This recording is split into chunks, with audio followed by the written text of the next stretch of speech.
بسم اللہ الرحمن الرحیم۔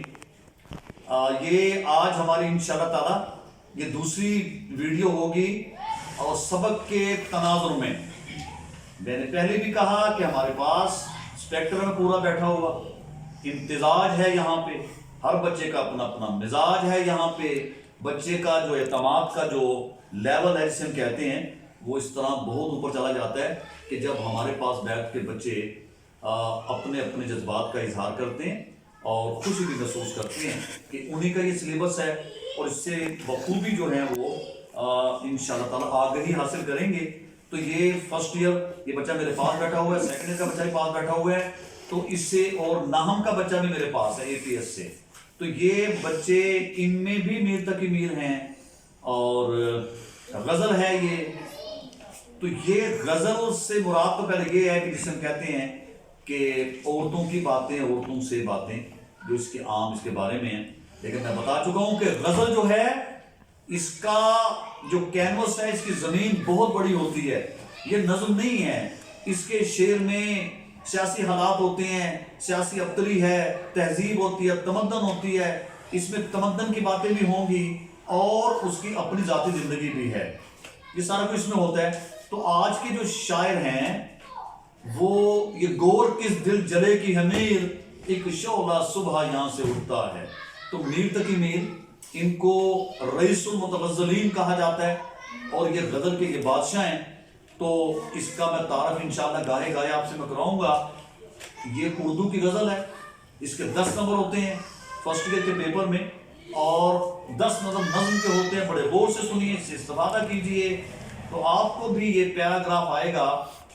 اور اس کے ساتھ سب سے پہلے جو سوال ہوگا یہ نظم اور غزل کا ہی ہوتا ہے، تو اس میں آپ نے اسی انداز سے لکھنا ہے کہ شاعر کا نام میر تقی میر اور غزل کا عنوان اس میں آپ نے یہی کہہ دینا ہے کہ میر تقی میر کی غزل ہے، کیونکہ اس میں غزل کے عنوان نہیں دیے گئے ہوتے، تو اس کو ہم نے بیان کیا ہوتا ہے۔ تو اس میں ہمارے پاس یہ ہے، تو یہ میر تقی میر ہیں جن کا یہ دعوت ہے اپنی زندگی میں ان چیزوں کو آپ اگر لکھ لیں، ازبر کر لیں کہ ہمارے بعد جو کوئی بھی اس فن کا ماہر ہوئے گا، درد انگیز انداز کی باتیں پڑھ پڑھ کر اکثر روئے گا، پڑھتے پھریں گے گلیوں میں ان ریختاؤں کو لوگ، مجھتو رہیں گی یاد یہ بتیاں ہماری۔ بتیوں سے مراد یہ لائٹیں نہیں ہیں، یہ کمکمیں نہیں، یہ باتیں ہیں۔ تو میر تقی میر نے کہا تھا کہ جو آب چاہ کا قطرہ ہے وہ گوہر نہیں ہوتا، ٹھیک ہے، اور طبیعت سے فرومایا کی شیر تر نہیں ہوتا۔ جو برے مزاج کے لوگ ہوتے ہیں وہ کبھی بھی اچھی شاعری نہیں کر سکتے، جیسے کہ آج آپ نے دیکھ لیا جو بازاری قسم کے شاعر ہیں وہ کس قسم کے اخلاق باختہ قسم کی وہ شاعری کر رہے ہیں، لیکن مسئلہ تو یہ ہے کہ انہی کو پذیرائی بخشی جاتی ہے۔ عجیب یہ دور آ گیا، ایسا بلکہ دور آ گیا۔ تو یہ دیکھیں، تو یہ میر تقی میر ہے، یہ میں نے آپ سے ویسے ان کا تعارف کروایا ہے۔ اگر آپ کو شعر ان کے یاد ہیں تو میر تقی میر نے اصل میں دنیا کی بے ثباتی کے بارے میں کہا ہے۔ یہ جو غزل ہے ان کی، یہ اس کے میں اشعار پڑھتا ہوں، آپ کو غور سے سننا ہے۔ اب آپ کے یعنی عنوان کے حوالے سے، آپ کے سلیبس کے حوالے سے بات ہونے لگی ہے۔ اس کا اگر آپ کو اشعار یاد ہے اس غزل کے، جس سر کو غرور آج ہے یا تاجوری کا، کل اس پہ یہی شور ہے پھر نوحہ گری کا، آفاق کے منزل سے گیا کون سلامت، اسباب لٹا راہ میں یہاں ہر سفری کا، لے سانس بھی آہستہ یہ نازک ہے بہت کام، آفاق کی اس کارگاہ شیشہ گری کا، ہر زخم جگر، یہ آپ کی اس کو کہا ہے، ہر زخم جگر داور محشر پہ ہمارا، بیداد طرف ہے انصاف طلب ہے تیری بیداد گری کا۔ تو یہ ٹکمیر جگر سوختہ کی جلد خبر لے، کیا یار بھروسہ ہے چراغ سحری کا۔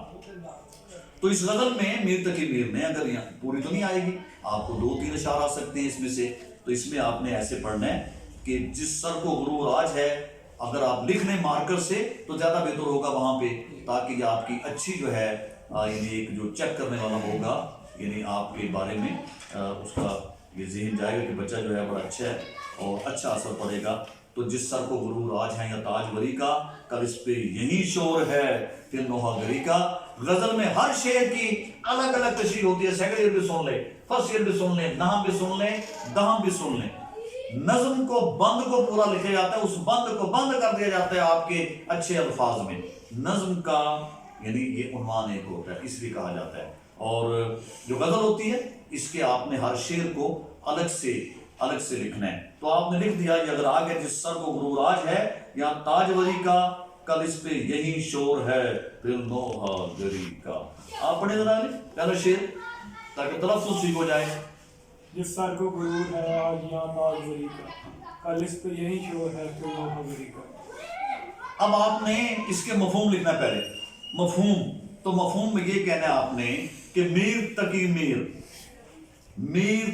میر انہوں نے دنیا کی بے ثباتی اور ناپائیداری کا تذکرہ کیا ہے کہ دنیا بے ثبات ہے، ختم ہو جانے والی ہے، اور آج جس کو غرور ہے کہ میں بہت بڑا بادشاہ ہوں، جہاں کرسی ملی فرعون ہے ہم، پھر جانتے ہی نہیں کون ہے ہم، تو یاد رکھیے یہ اقتدار ختم ہو جائے گا، سب کچھ اجڑ جائے گا، یا اقتدار چھین جائے گا یا آپ سے زندگی چھین لی جائے گی۔ یہ ہے اس کا مفہوم۔ اب اس کی تشریح پہ آئیے۔ تو آپ میں پیارے بچوں جو تشریح کرنی ہے وہ زیادہ 12 اور 13 جو ہیں وہ لائنیں ہوں گی، اس سے زیادہ آپ نے آگے نہیں جانا، کیونکہ اگلے اشعار لکھنے ٹائم ختم ہو جاتا ہے، وقت کے بیچ میں آپ کو سارا کچھ کہنا ہے۔ تو آپ نے اب اس میں کہنا ہے کہ میر تقی میر جنہوں نے دنیا کی بے ثباتی کے بارے میں بتایا ہے، اور آپ نے اشعار کا سہارا لینا ہے کہ جو یعنی کہ جو نہ گورے سکندر نہ ہے قبر دارا، مٹے نامیوں کے نشان کیسے کیسے، زمین چمن گل کھلاتی ہے کیا کیا، بدلتے ہیں رنگ آسمان کیسے کیسے۔ تو آپ نے ان کی اس میں یہ کہنا ہے، تو آپ نے پھر تشریح کو خوبصورت بناتے ہوئے کہنا ہے کہ دنیا کی ناپائیداری، انہوں نے فرمایا کہ یہ دنیا بے ثبات ہے، ثبات ایک تغیر کو ہے زمانے میں، یعنی ثبات اگر ہے تو تبدیلی کو ہوتا ہے ثبات۔ ابھی ہم وہاں تھے جہاں بیٹھے ہوئے ہیں، اس کو ثبات ہے، اس کو دوام ہے، انسانی زندگی کو، نہ اس کے تخت و تاج کو، کسی کو کوئی دوام نہیں ہے، سب کچھ ختم ہو جانے والا ہے۔ تو انہوں نے اپنی زندگی میں مغلیہ بادشاہوں کو اجڑتے ہوئے دیکھا ہے، ان کی آنکھوں میں سوراخیں پڑتی ہوئی دیکھی ہیں، وہ تاج کو اجڑتے ہوئے دیکھا ہے۔ تو وہ جو سیاسی نقشہ ان کے سامنے ہے، انہوں نے اسی کو زینت بنا کے قیامت یعنی تک کی صبح تک آنے والے جتنے حالات ہوں گے ان کی عکاسی بڑے خوبصورت اسلوب میں، انداز میں وہ کی ہے کہ یہ دنیا ختم ہو جائے گی، ناپائیدار ہے، اس زندگی کو آپ غنیمت سمجھیں کہ یہ ہستی اپنی حباب کی سی ہے، یہ نمائش سراب کی سی ہے، کہ یہ دنیا ختم ہو جائے گی۔ اس کی طرف اشارہ ہے، اچھے اعمال کرنے چاہیے، اپنے اقتدار سے اچھے کام لینے چاہیے، لوگوں کی فلاح و بہبود کا کام کرنا چاہیے، اور اس پہ اکڑ کے بیٹھ نہیں جانا چاہیے۔ نمرود کا حال بھی دیکھنے، فرعون کا حال بھی دیکھنے، اور انہوں نے مغلیہ دور کی جو عکاسی کی ہے اس کو بھی سامنے رکھ لیں کہ جن کے اشاروں پر بجلی کی طرح دنیا ناچا کرتی تھی، آج وہ انگریزوں کے سہاروں پر ہے، کس طرح ظلم و جبر کے پہاڑ توڑے گئے ہیں ان پر۔ سمجھ آئی آپ کو؟ آپ کو سمجھ آ گئی بھائی اس کے بارے میں؟ تو یہ آفاق کی منزل سے گیا کون سلامت، اسباب لٹا راہ میں یہاں ہر سفری کا۔ یہ دوسرا شعر ہے، اسباب یہ دنیا، یعنی آفاق یہ دنیا۔ آفاق کہتے ہیں، کسے کہتے ہیں آفاق؟ یہ آپ میں بھی ہے نام میں، ٹھیک ہے؟ تو آپ نے یاد کر لینا اسے، آفاق کی منزل سے گیا کون سلامت، اسباب لٹا راہ میں۔ آپ کے میر درد کی ہے وہ شاعری، وہ بھی اس باتی کے بارے میں ہے۔ سیکنڈ ایئر کلاس، ہوش کے ناخن نے، ٹھیک ہے؟ آپ کو بھی یہ لکھنے ہیں، یاد کرنے ہیں ازبر، تب آپ کی جو ہے وہ تشریح میں نمبر آتے ہیں۔ تو یہ جو دنیا ہے اسی کا تسلسل ہے کہ ختم ہو جائے گی اس دنیا سے۔ کوئی بھی، جب سکندر مرا کتنی دنیا فتح کی اس نے، جہاں تک نشان ہے پاکستان تک، یہ کھوڑا کے کانوں میں اس کے نشان ہے۔ آپ یہ دیکھیں 35 سال کی عمر میں جو ریاست مقدونیہ سے اٹھا، یعنی حضرت عیسیٰ علیہ السلام سے بہت پہلے، تو کہتے ہیں نا کہ آندھی کی طرح آیا اور بگولے کی طرح واپس چلا گیا۔ دنیا آندھی فتح کر لی تھی اس نے، لیکن جب مرنے لگا، اسی لیے کہا نہ گورے سکندر نہ ہے قبر دارا، مٹے نامیوں کے نشان کیسے کیسے۔ دارا بھی بہت بڑا بادشاہ تھا، ٹھیک ہے، آج اس کی قبر کا نشان کوئی نہیں ہے، اور نہ سکندر آدم کی قبر کا کوئی نشان ہے۔ تو ہمیں صبر کے ساتھ یہ وقت گزارنا ہے کہ یہ جو آفاق ہے یہ ختم ہو جائے گا، یہاں کسی کو دوام نہیں، کسی نے نہیں بیٹھ رہنا ادھر، ہر کوئی لٹا کے جائے گا۔ اقتدار بھی لٹ جاتا ہے، ٹھیک ہے، آتما بھی رل جاتی ہے، پیسہ بھی ختم ہو جاتا ہے، سب کچھ داؤ پہ لگ جاتا ہے۔ انسان یہ سمجھتا ہے کہ میں اپنے اقتدار کو دوام دینے کے لیے، جیسے مٹھی ہے نا، یہ مٹھی، اس میں ریت آپ پکڑتے ہیں بڑے پوری طاقت کے ساتھ، جتنی طاقت لگائیں گے بھاجی اس کو پکڑنے کے لیے، مضبوط کرنے کے لیے ریت کو، اسی طرح ذرے نیچے تیزی کے ساتھ گرتے ہیں۔ اس طرح اقتدار کو دوام دینے کے لیے ہم بہت دامے در میں سخنے کوششیں کرتے ہیں، ظلم کی انتہا کرتے ہیں، اور ان کو یہ کہا جاتا ہے سب اچھا ہے اور اتنے سب برا ہو رہا ہوتا ہے اور یہ اقتدار کسی دن ختم ہو جاتا ہے اور وہ آ جاتے ہیں اقتدار لینے والے، سب کچھ انسان یہیں پر لٹا کے جاتا ہے۔ ہر زخم جگر داور محشر سے ہمارا انصاف طلب ہے تیری بیداد گری کا۔ وہ اب یہاں پہ شعر کا مفہوم آپ نے کہہ لیا، وہ اپنے بارے میں کہہ رہے ہیں کیونکہ انہوں نے بڑی تنگ دستی میں جو وقت گزارا تھا اور وہ بہت برے حالات تھے، زبوں حالی میں انہوں نے اپنا وقت گزارا، حتیٰ کہ ان کی نظریں بھی چلی گئی تھیں، ہم الٹی ہو گئی سب تدبیریں، کچھ نہ دوا نے کام کیا۔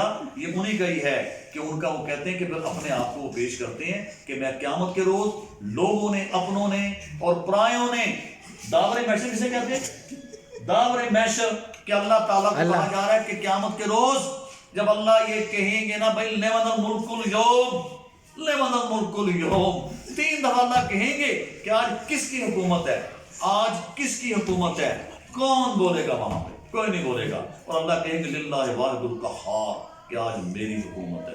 تو اللہ میر تقی میر ہمیں اس جہان کی، جہان فانی سے اس جہان پر لے گئے ہیں، فرسٹ ایئر، ٹھیک ہے، کہ جہاں وہ کہیں گے اللہ تعالیٰ کو کہ یا اللہ آج ساری دنیا تیرے سامنے ہے، ان کے اعمال تیرے سامنے ہیں، کوئی دغا کوئی فریب نہیں کر سکے گا، تو میں وہاں پر اللہ سے اپنا انصاف مانگوں گا کہ جس طرح لوگوں نے، اپنوں نے، پرایوں نے مجھ پر ظلم اور جو کیے ہیں، آج اللہ میں آپ سے اس سے انصاف چاہتا ہوں۔ لے سانس بھی آہستہ کہ نازک ہے بہت کام، آفاق کی اس کارگاہے شیشہ گری کا۔ تو اس میں بھی آپ نے یہ کہنا ہے کہ بڑی احتیاط کا مظاہرہ کرنا ہوتا ہے، اور بھائی ٹھہر جائیں، ٹھیک ہے، ہاں، یہ لے سانس بھی آہستہ کہ نازک ہے بہت کام، اس سے مراد یہ ہے کہ جب شیشہ بنایا جاتا ہے نا، شیشے کے کارخانے میں بڑی احتیاط کا مظاہرہ کیا جاتا ہے تاکہ شیشہ کہیں خراب نہ ہو جائے، اس کی لائنیں جو ہے وہ پٹری سے اتر نہ جائیں، تو وہاں سانس تک روک لینا پڑتا ہے، ٹھیک ہے بھائی۔ اور اس میں پھر کیا ہوتا ہے کہ وہ یہ کہہ رہے ہیں کہ اشارہ کر رہے ہیں اس طرف، اس کا مفہوم یہ ہے کہ اس دنیا کو اگر آپ کو اقتدار مل گیا، پیسہ مل گیا، دولت مل گئی، جوانی ملی، جو بھی ملی، آپ احتیاط کا مظاہرہ کریں، اس کو قدم پھونک پھونک کے رکھیں تاکہ کہیں آپ کو قدغن آپ پر نہ لگا دی جائے، آپ برے اعمال سے بچ جائیں اور کسی کا دل نہ دکھ جائے اور اس دنیا سے آپ ایسے نکل جائیں۔ تو یہ اشارہ اس طرف ہے، ایک تسلسل ہے پورے کا پورا، تو یہ اس طرف آپ نے جانا ہے۔ ٹوک میر جگر سوکھتا کہ جلد خبر لے، کیا یار بھروسہ ہے چراغ سحری کا۔ چراغ سحری کیا ہوتا ہے؟ ہاں، شفق، یہ تھوڑی دیر کے لیے ہوتا ہے، صبح ایک ہوتی ہے کاذب، ایک ہوتی ہے صبح صادق۔ تو صبح کے وقت جو اس طرف سے اتنا بڑا سورج، یہ جو نیر اعظم جسے کہتے ہیں ہم، یہ شمس و قمر جو یہ آپ کا، ٹھیک ہے، یہ جو شمس ہے یہ اس طرف جو ابھرتا ہے، اس کے ابھرنے سے پہلے ایک شفق آسمان پر تھوڑی دیر کی روشنی ہوتی ہے، اس کے بارے میں کہا نہیں جا سکتا کہ اس کو کب اس کی شام ہو جائے، یہ کب ختم ہو جائے۔ تو چراغ سحری مثال کے لیے اس کو چراغ سحری کہا گیا ہوا ہے، ہاں، جو چراغ سحری۔ تو میر تقی میر آپ نے مفہوم میں کہنا ہے کہ میر تقی میر چونکہ یعنی دنیا سے اتنا نالا تھے، وہ ان پر اس قدر کا یعنی ظلم، مصائب، مشکلات ان پہ بڑی ہیں، تو وہ کہتے ہیں کہ اب میرا جگر چھنی ہو چکا ہوا ہے، اور یہ کس وقت جو ہے وہ یہ ختم ہو جائے، ان کی زندگی کا چراغ گل ہو جائے گا، کوئی معلوم نہیں معلوم تہی خاک تماشا کیا ہے کہ آؤ ذرا میر جو ہے وہ زندگی کی آخری سانسیں لے رہے اور اس کا پتہ لگا لیں کہ وہ کس حال میں ہے، کیونکہ میر خود کہہ رہے ہیں کہ نہ جانے، ٹھیک ہے، کس گلی میں زندگی کی شام ہو جائے۔ یہ تھی میں غزل، میں نے مختصر انداز میں میر تقی میر کی غزل آپ کے سامنے پیش کر دی ہے۔ اب غزالہ کیا کہے گی اس کے بارے میں اور اللہ بہتر جانتا ہے۔ آپ کا بہت شکریہ، سبسکرائب کیجئے، سبسکرائب کے ساتھ اس پہ کمنٹس دیں، ویوز دیں اور بیل آئیکن کو ضرور دبائیں۔ عرصہ جی سر، السلام علیکم، وعلیکم السلام۔ جی